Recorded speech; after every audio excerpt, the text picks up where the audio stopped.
संत कबीर और संत तुलसीदास समकालीन थे। संत तुलसीदास को संत कबीर की बढ़ती लोकप्रियता का पता चला और उन्होंने उनसे मिलने का निश्चय किया।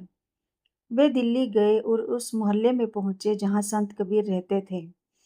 उन्होंने स्थानीय लोगों से संत कबीर के घर का रास्ता पूछा।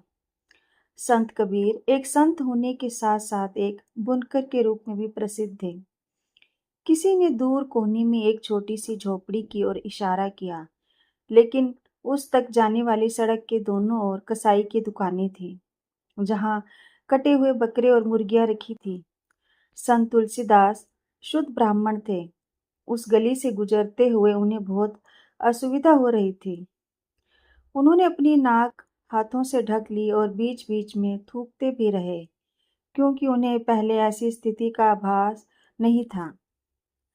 अंततः वे किसी तरह संत कबीर के घर पहुंचे और अंदर गए। उनके शिष्यों ने उन्हें हाथ से बने पलंग पर बिठाया। संत कबीर रसोई से प्रकट हुए और सत्संग शुरू करने ही वाले थे। हालांकि संत तुलसीदास अपने मन की बात कहने के मोह से खुद को नहीं रोक पाए। उन्होंने संत कबीर से पूछा, आप भारत के इतने प्रसिद्ध कवि और महान संत हैं, फिर भी आप एक ऐसे स्थान पर रहते हैं जो चारों ओर से कसाई खानों से घिरा है। संत कबीर ने सहज काव्यात्मक रूप में उत्तर दिया, कबीर का घर बाजार में गलकटियों के पास, जो करेगा सो भरेगा, तू क्यों होवे उदास। कबीर का निवास भले ही कसाई खाने के पास हो, परंतु जो कसाई का कर्म करते हैं उन्हें कष्ट होगा, परंतु अकर्ता को चिंता का कोई कारण नहीं। संत तुलसीदास ने संदेश को तुरंत समझ लिया और वे बहुत प्रभावित हुए। संत कबीर की किसी भी परिस्थिति का उपयोग शिक्षा के लिए करने की क्षमता को दर्शाती है। एक दिन एक फकीर संत कबीर के दर्शन करने गया, लेकिन आंगन में एक खूंटे से बंधा सूअर देखकर वह परेशान हो गया। उसने कहा कि चूंकि सूअर अपवित्र माने जाते हैं, इसलिए वह वहां नहीं रह सकता। इस पर कबीर ने उत्तर दिया, शरीर के अंदर 5 सूअर हैं, हृदय, गुर्दे, फेफड़े, मस्तिष्क और पेट। आप इन सूअरों से घृणा क्यों नहीं करते और उनके साथ बैठने से इनकार क्यों नहीं करते। फकीर ने तुरंत सिर झुकाकर संत कबीर का शिष्य बनने की विनती की। एक बार एक महिला अपनी छोटे बच्चे के साथ संत कबीर के पास आई और शिकायत की कि उसके बेटे को हर दिन बहुत सारा गुड़ खाने की आदत है। संत कबीर ने उसे 1 सप्ताह बाद आने के लिए कहा। 1 सप्ताह बाद महिला के लौटने पर संत कबीर ने लड़के को गुड़ खाने की आदत छोड़ने के लिए कहा। महिला ये सुनकर हैरान हुई और संत कबीर से पूछा, आप ये तब कह सकते थे जब हम पहले आए थे। संत कबीर ने महिला को स्पष्ट किया, मैं आपके बेटे को गुड़ न खाने की सलाह कैसे दे सकता था, जब मैं उस समय खुद इसे खाता था। इसलिए इन पिछले 7 दिनों में मैंने गुड़ के बिना रहने का अभ्यास किया, ताकि मैं आपके बेटे को भी ऐसा करने की सलाह दे सकूं। कबीर दास जी के पास काफी लोग अपनी समस्याएं सुनाने आते थे। वे अपने उपदेशों से और कभी-कभी कुछ घटनाओं से दूसरों की समस्याओं के हल बता देते थे। एक दिन वे अपना काम कर रहे थे। काम करते समय वे भगवान का ध्यान भी कर लेते थे। पूरे दिन कबीर दास ऐसा ही करते थे। एक व्यक्ति उन्हें कई दिनों से देख रहा था। उसने कबीर दास से पूछा कि आप भक्त हैं, लेकिन मैं कई दिनों से देख रहा हूँ कि आप हमेशा अपना काम करते रहते हैं। तो फिर आप भक्ति कब करते हैं?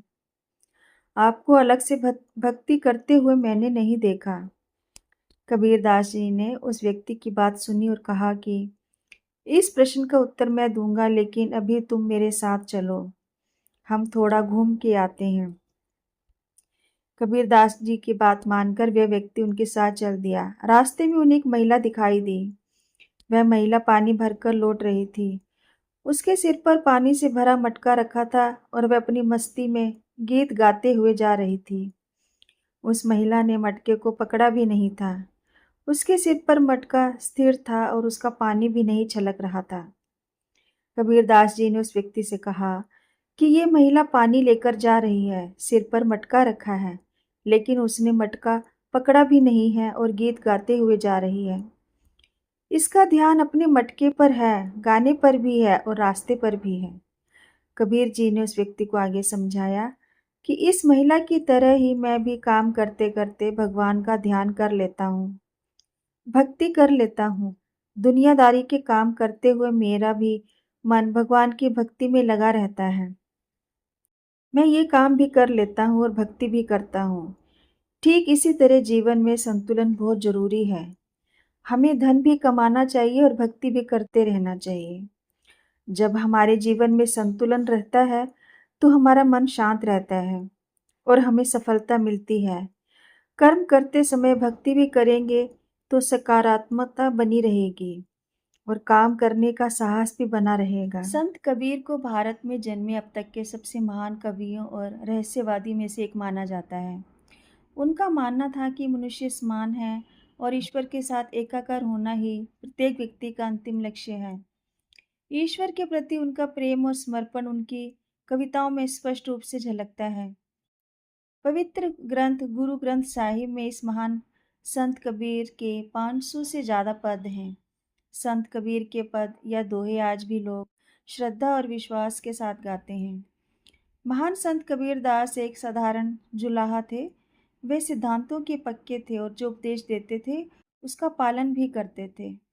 संत जन्म से मुसलमान थे, लेकिन कुछ लोग मानते हैं कि वे ब्राह्मण थे। उनके कई शिष्य थे, तो कई ऐसे भी थे जो उनके विरोधी थे।